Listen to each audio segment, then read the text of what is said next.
Rebonjour, nous allons maintenant compléter notre configuration du réseau MPLS.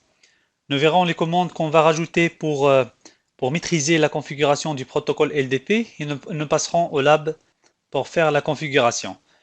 Donc la première commande, il va définir l'identifiant du routeur. On a parlé d'un identifiant LDP du routeur qui est obligatoire. Donc c'est à travers la commande MPLS LDP Router ID. La deuxième commande, c'est la synchronisation entre l'IGP et LDP MPLS. Ça se configure au niveau d'un autre protocole IGP, le protocole OSPF. Et la troisième commande, c'est pour manipuler la propagation du champ TTL. Vous vous rappelez qu'on a parlé de la copie du champ time to leave de l'IP vers MPLS, de MPLS vers IP. On verra une commande qui va cacher nos routeurs backbone pour raison de sécurité. Comme ça, les clients ils peuvent pas voir les adresses et les noms de nos routeurs quand ils font des commandes trace-route. Je passe à l'architecture de mon lab. Très bien, donc la première chose, c'est la définition de l'identifiant. Je suis sur mon routeur Core P1. Si vous vous rappelez, on n'avait pas configuré l'identifiant MPLS LDP. Donc, il a dû être choisi automatiquement par le routeur P1. Normalement, il doit choisir l'interface loopback 0 parce qu'on a configuré l'interface loopback une seule sur le routeur. Il va choisir l'adresse IP, la plus grande adresse IP parmi les différentes interfaces loopback configurées sur le routeur. On a qu'une seule. Donc, je vais faire un show MPLS LDP neighbors. Voilà. Donc, l'identifiant local, c'est le 10.1.1.1. Le 10.1.1.1, c'est l'adresse de mon loopback 0. Run interface loopback 0. Donc c'est 10.1.1.1. Il a été choisi automatiquement. Si vous vous rappelez, on avait propagé la route 10.1.1.1/32 sur OSPF en configurant le routeur OSPF. Show IP OSPF interface. Brief. Voilà. Donc j'ai l'interface loopback, j'ai OSPF qui est configuré sur l'interface loopback 0. Il est dans l'area 0. Et on avait mis la loopback 0 en tant que passive interface. Comme ça, les autres routeurs, ils peuvent recevoir la route 10.1.1.1. On a dit que le router ID, il doit être joignable sur l'IGP du corps. Donc je vais faire une chose. Je vais partir sur le routeur P2. Avant, je vais vérifier le neighborship encore une fois. Show MPLS LDP neighbor 10.3.3. Donc je crois que j'ai MPLS désactivé sur le routeur P2. Je vais le réactiver. Show run interface, c'est l'interface 0/0 qui est connectée au P1. Voilà, donc j'ai pas de MPLS IP sur l'interface. Config interface giga ethernet 0/0 MPLS IP. Maintenant, voilà, j'ai le neighbor sur le routeur P1 en LDP qui est up. Je peux le voir aussi sur le routeur P1. Voilà, il est up. Show, je vais remettre la commande show MPLS LDP neighbors. Voilà, le routeur 10.2.2.2 est un neighbor, c'est un voisin. L'identifiant local, c'est le 10.1.1.1. L'identifiant distant, c'est 10.2.2.2. C'est l'adresse loopback du routeur P2. Donc, ce que je vais faire maintenant, je vais changer le router ID du routeur P2. Je vais forcer un changement. Je vais configurer une nouvelle interface, loopback 1. Je vais lui donner une adresse, IP adresse, une adresse qu'on n'a pas utilisée, 10. On va dire 233.233.233, 255.255.255.255. Alors, ces adresses IP, cette adresse IP, il n'est pas activé au niveau OSPF, donc il n'est pas visible pour P1. Show IP route 10.233.233.233. Donc il n'est pas dans la table. Par contre, l'adresse du loopback 0 du P2, elle est sur la table. Donc ici, je vais changer le router ID du routeur P2. avec la commande MPLS LDP router ID. Donc je vais la mettre en loopback 1 au lieu de loopback 0 et je vais la forcer. Donc je vais forcer le changement pour qu'il soit pris en considération tout de suite. LDP va changer son identifiant de 10.2.2.2 vers l'interface du loopback 1, le 10.233.233.233.233. Allez, je vais le faire et je vais voir qu'est-ce qui va se passer. Donc, on a perdu tous nos voisins au niveau de P2. On n'a plus de voisins LDP. Show, MPLS, LDP, Neighbors. J'en ai aucun. Pourquoi? Parce que la 10.233, 233, 233, 233, il n'est pas activé au niveau de OSPF. P1, P3 et PE2, qui sont censés être les voisins de P2, ils n'arrivent plus à joindre le router ID, l'identifiant LDP de P2, donc les sessions ils sont down. C'est pour cela qu'il est préférable et recommandé de toujours configurer le router ID du MPLS LDP.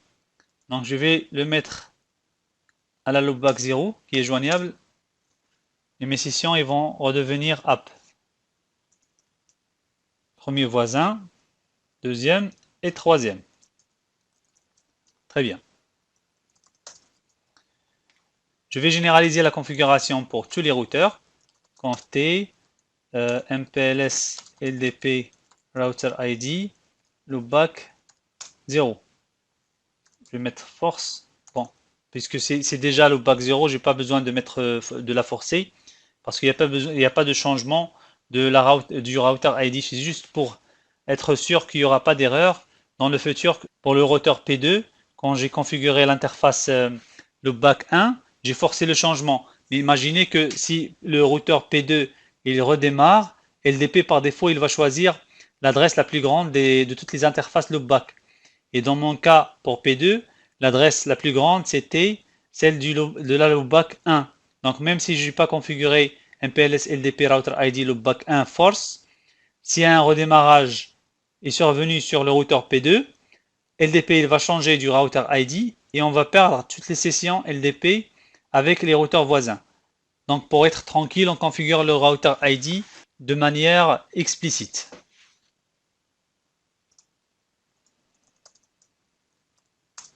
Je vous ai montré l'exemple de configuration.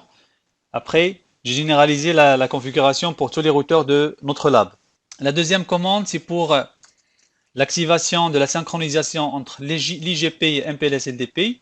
C'est pour se protéger contre la convergence LDP qui est lente par rapport à la convergence de l'IGP. Il est configurable au niveau de OSPF. Donc je rentre sur le protocole OSPF. La commande c'est MPLS LDP IGP sync directement. Voilà, MPLS LDP sync. Il est activé.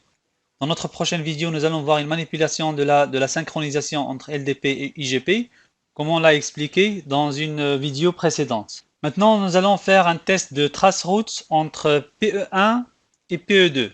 Alors, ce que je vais faire un traceroute entre la loopback de PE1 vers la loopback de PE2. La loopback de PE1 et PE2, ce sont des interfaces IP. Ce ne sont pas des interfaces MPLS. Donc, quand P2 il va envoyer le paquet MPLS vers PE2, il va faire un PHP, un New Ultimate Hop Popping. Parce que PE2, il sait que son interface loopback, il n'a pas de MPLS activé, il va envoyer le implicit null label vers le P2 pour qu'il supprime le label avant de l'envoyer vers PE2. Donc on va faire notre traceroute. Sur le routeur, donc je vais faire un traceroute vers l'adresse de PE2, 10.22.22.22, à partir de l'interface source 10.11.11.11, c'est la loopback de PE1, et on va voir le chemin qui va être emprunté.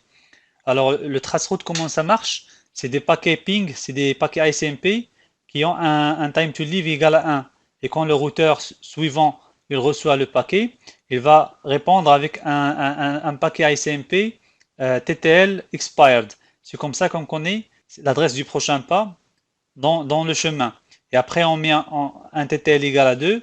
Donc un TTL égal à 2, il traverse le premier routeur. Quand il arrive au deuxième routeur, ça expire, il envoie un ICMP TTL égal à 0, TTL expired, et ainsi de suite jusqu'à l'arrivée à destination. Donc ici, vous avez pu voir qu'en faisant un trace depuis PE1 vers PE2, j'ai passé par le routeur 10, 11, 11. J'ai passé par le routeur 10, 11, 11, 1 de P1, puis 10, 12, 12, 2 de PE2, et puis 10, 22, 22, 22, 2, ça veut dire PE2. Mon paquet vers 10.11, 11, 11, 1, il contenait un label MPLS 24. De P1 vers P2, il contenait un label MPLS 24 aussi.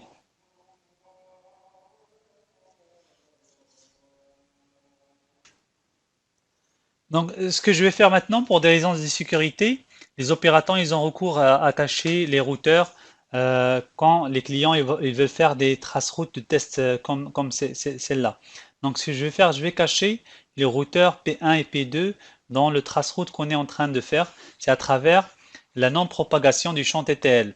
Quand le TTL il était égal à 1 sur le paquet IP envoyé de PE1, sans cette commande, vous vous rappelez qu'on copie par défaut le champ TTL. Donc, le paquet MPLS, le label, il contenait un TTL qui était égal aussi à 1. C'est pour cela que P1, il répondait avec un paquet ICMP TTL expired. Maintenant, je vais désactiver cette fonctionnalité et P1, il va recevoir un paquet avec un label avec un TTL qui est égal à 255. Donc, il ne va pas répondre. Il va juste router le paquet vers P2.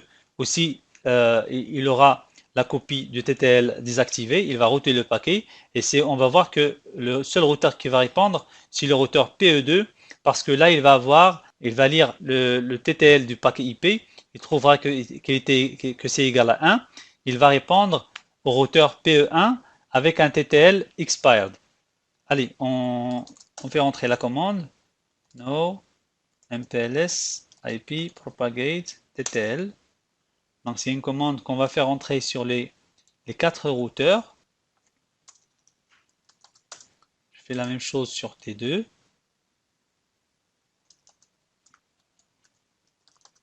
Même chose sur P1. Et je vais faire la même chose sur PE2. Je vais revenir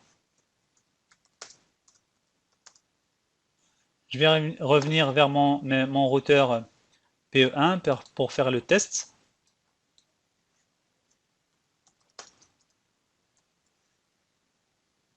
Je fais le trace.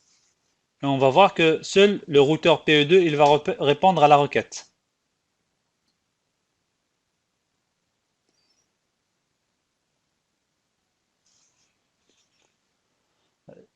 Donc le seul routeur qui a répondu c'est PE2 parce qu'on a désactivé la copie du champ TTL de l'IP vers MPLS et de MPLS vers IP.